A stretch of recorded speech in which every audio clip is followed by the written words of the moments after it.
दोस्तों, आज मैं आपके लिए श्रीमद् भगवत गीता की कहानी लेकर आई हूँ, तो अंत तक बने रहिएगा। चलिए फिर शुरुआत करती हूँ।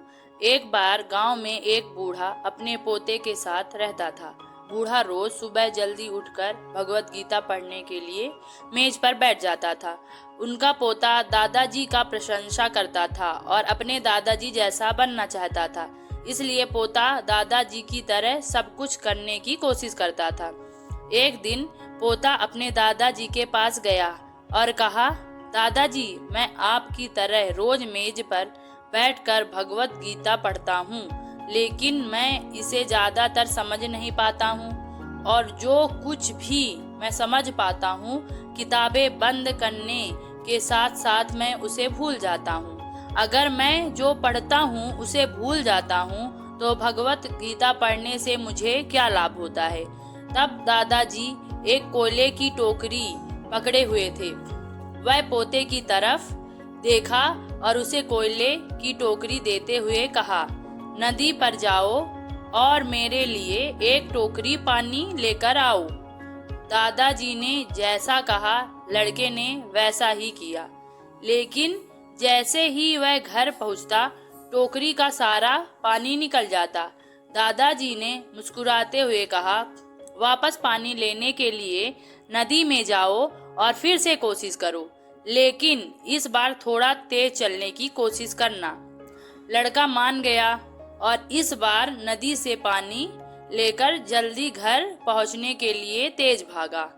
लेकिन इस बार भी घर आने के बाद दादाजी ने देखा तो टोकरी खाली थी। दादाजी ने पोती को फिर से कोशिश करने के लिए कहा, लेकिन हर बार रास्ते में टोकरी से पानी निकल जाता है और टोकरी खाली हो जाती है। लड़का थक गया और अपने दादाजी को कहा, दूर नदी से टोकरी में पानी लाना असंभव है। मैं आपके लिए पानी से भरी बाल्टी ले सकता हूँ। दादाजी ने उत्तर दिया, मुझे पानी की बाल्टी नहीं चाहिए। मैं चाहता हूँ तुम इस कोयले की टोकरी में से ही पानी हमारे लिए नदी से लाओ और कोशिश करो। लड़का जानता था कि यह संभव है, लेकिन उसने अपने दादाजी के बात मानी और फिर से कोशिश की। इस बार लड़का जितनी जल्दी हो सके दौड़ा, लेकिन फिर से टोकरी खाली थी।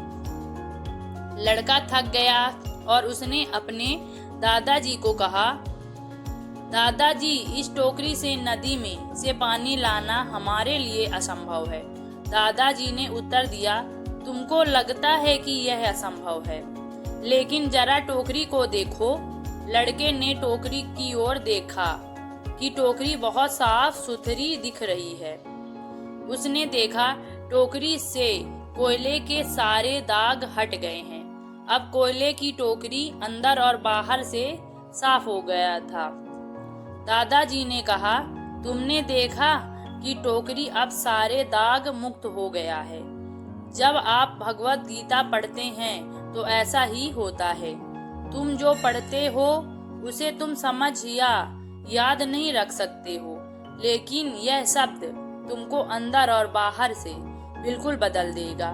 प्लीज़ कहानी अच्छी लगी हो तो लाइक ज़रूर करिएगा और सब्सक्राइब भी प्लीज़ कर दीजिए। हर हर Mahadev. Thank you so much.